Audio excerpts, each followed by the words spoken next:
সারা বাংলা সারা বাংলার জন্যই যত টোটো আছে, যেগুলো লোকাল মেড, লক্ষ লক্ষ যুবকরা এই টোটো কিনেছেন এবং চালাচ্ছেন, এবং সেগুলো সাধারণ মানুষ, শর্ট রুটের যারা যাত্রী আছে তারা এটাকে অ্যাকসেপ্টও করেছে।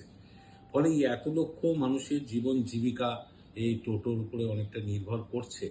ফলে কোনো টোটোকেই আমরা জীবিকাচ্যুত করতে চাই না, টোটোওয়ালাকে। কিন্তু এই টোটোগুলো কোনো কোনো শহরে যানজট তৈরি করেছে, যেটা আমাদের কাছে অভিযোগ যে টোটো খুব নাকাল হচ্ছে টোটোর জন্য সাধারণ মানুষ।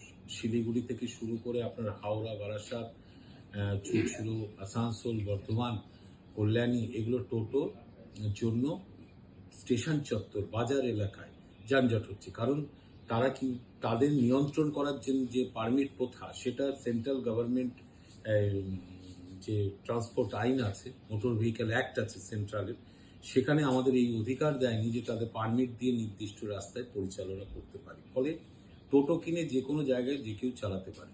এই যে কেউ যে কোনো জায়গায় চালাতে পারে এই ভাবনা থেকেই মানুষ টোটো কিনেছে এবং একই জায়গায় গিয়ে ভিড় করেছে। এটা আমরা ওই কিউআর কোড সহ রেজিস্ট্রেশন করব। করার পর মিউনিসিপ্যালিটি, পুলিশ প্রশাসন, পরিবহন আধিকারিক, টোটো ইউনিয়ন, জনপ্রতিনিধিদের নিয়ে বসে এই টোটোগুলোকে কিভাবে ওই মিউনিসিপ্যালিটিতে চালালে যানজট মুক্ত করা যাবে তার একটা ডিসিপ্লিনারি নির্দেশ ওখানে তৈরি হবে, এবং সেই অনুযায়ী টোটোগুলো যদি চলে তাহলে অনেকটা যানজট থেকে মুক্ত হয়ে যাবে। এই ডিসিপ্লিনটা আমাদের মানতে হবে, যাতে সবাই সার্ভাইভ করে। বাস থাকবে, টোটো থাকবে, সবাই থাকবে, কিন্তু আমরা তো একটা নির্দিষ্ট রুল মেনে যদি আমরা না চলি তাহলে একটা ক্যাওয়াস তৈরি হয় সমাজে। সেটা অবশ্যই করে যারা টোটো চালায় তাদের তো এখনো কোনো নির্দেশ সেভাবে দেওয়া হয়নি।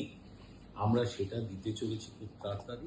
করলে টোটোর এই যানজট থেকে, টোটোর যে থেকে যে সমস্যা তৈরি হচ্ছে সেটা অনেকটা মুক্ত হয়ে যাবে।